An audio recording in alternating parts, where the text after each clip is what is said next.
Inilah dia pemirsa, CENTCOM, Komando Pusat Amerika Serikat yang merilis video terbaru dikerahkannya bomber Rockwell B-1 Lancer. Pesawat terlihat tengah terbang menembus kegelapan malam. Pesawat ini dahsyat pemirsa, mampu mengangkut alutsista hingga 37 ton. Pesawat ini merupakan pesawat militer terbesar yang pernah dikirim sejak operasi Amerika Serikat ke Timur Tengah mulai dari 2003.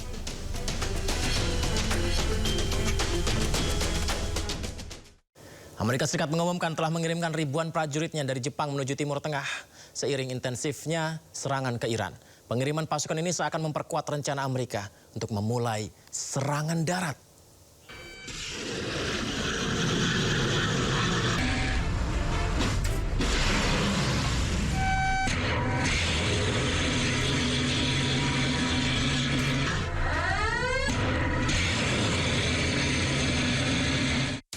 Lebih dari 2 pekan konflik antara Amerika, Israel, dan Iran belum juga ada tanda-tanda akan mereda.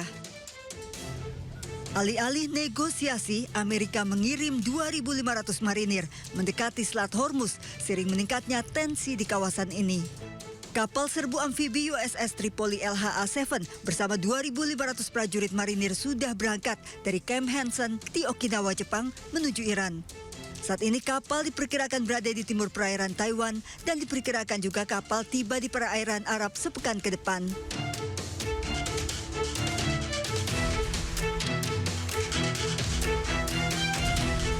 Jika USS Tripoli tiba di perairan Arab, maka ada 2 kapal besar di perairan Arab bersama dengan USS Abraham Lincoln.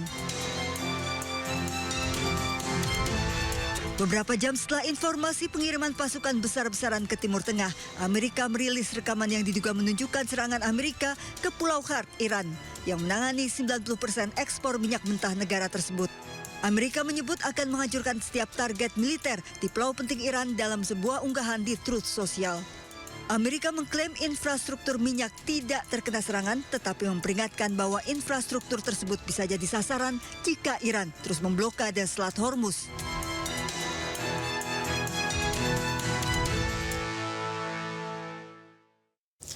Dan yang membuat meresahkan pemirsa, konflik Amerika Serikat Israel dengan Iran kini tidak hanya melibatkan 3 negara saja.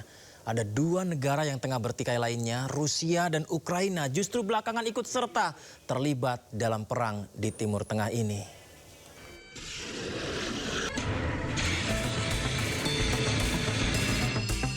Memasuki pekan ketiga perang antara Amerika Serikat Israel dengan Iran, 2 negara bertikai yakni Ukraina dan Rusia justru ikut terseret dalam konflik Timur Tengah. Keterlibatan Ukraina ditandai dengan dikirimkannya tim yang beranggotakan pakar militer untuk membantu negara-negara Teluk dalam menghadapi dampak perang Iran. Keterlibatan Ukraina ditandai dengan dikirimkannya tim yang beranggotakan pakar militer untuk membantu negara-negara Teluk dalam menghadapi dampak perang Iran. Harapannya agar bisa melindungi masyarakat di Timur Tengah dan mendorong segera terciptanya stabilisasi kawasan, khususnya Selat Hormuz, sebagai nadi utama distribusi minyak dunia di kawasan.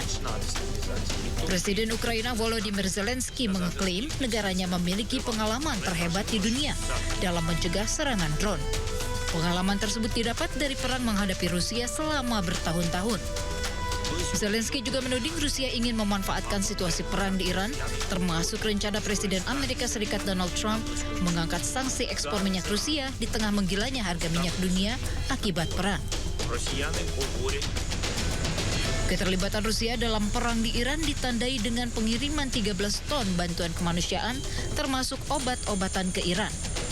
Bantuan ini diangkut menggunakan pesawat Il-76 menuju ke Azerbaijan sebelum diberikan ke pemerintah Iran.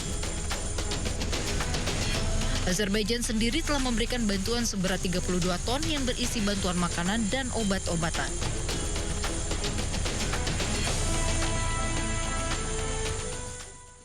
Pemimpin tertinggi Iran yang baru terpilih Mojtaba Khamenei akhirnya memberikan pernyataan resminya melalui stasiun televisi.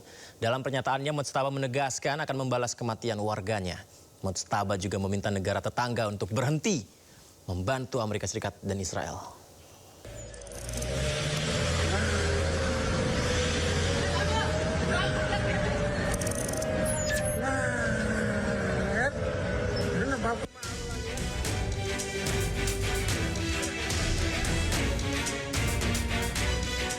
Rentetan serangan yang terjadi di sejumlah negara di Timur Tengah terus menjadi sorotan.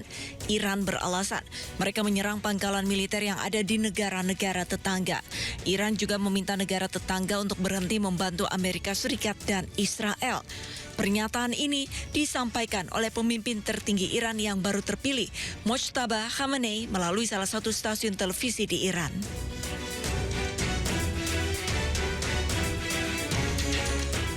بعضی از پایگاه‌های نظامی مورد استفاده قرار گرفت که طبعاً ما همانطور که هشدار داده بودیم و بدون اینکه تعرضی به آن کشورها صورت دهیم صرفاً همان پایگاه‌ها را مورد حمله قرار داده‌ایم.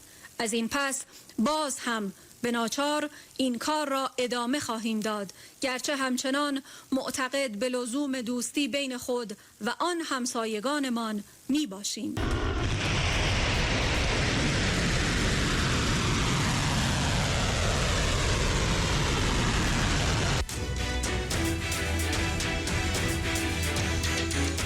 Menurut Iran, saat ini ada 15 negara di Timur Tengah yang memperbolehkan Amerika Serikat mendirikan pangkalannya. Dalam pernyataan perdananya, Mojtaba juga menegaskan akan membalas kematian setiap warga Iran yang tewas akibat serangan Amerika Serikat dan Israel.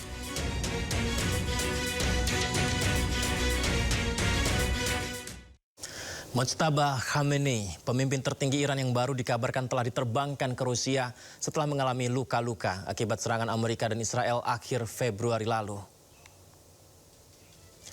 Informasinya, evakuasi secara diam-diam dilakukan agar putra mendiang Ayatollah Ali Khamenei ini bisa menjalani operasi kaki untuk menyelamatkan nyawanya. Operasi pengobatan dilaporkan dilakukan di Istana Kepresidenan Presiden Vladimir Putin.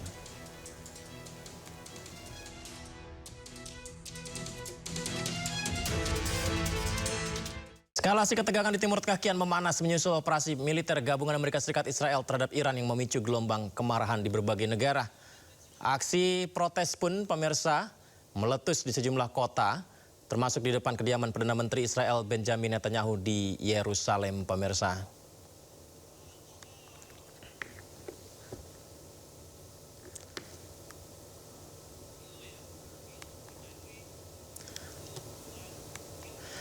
Sementara itu pemirsa, Israel membantah Netanyahu meninggal dunia. Serangan Iran beberapa waktu lalu diramaikan juga menewaskan Perdana Menteri Israel Benjamin Netanyahu. Klaim tersebut muncul saat rudal Iran menyerang Tel Aviv dan bersebaran di media sosial menyebutkan bahwa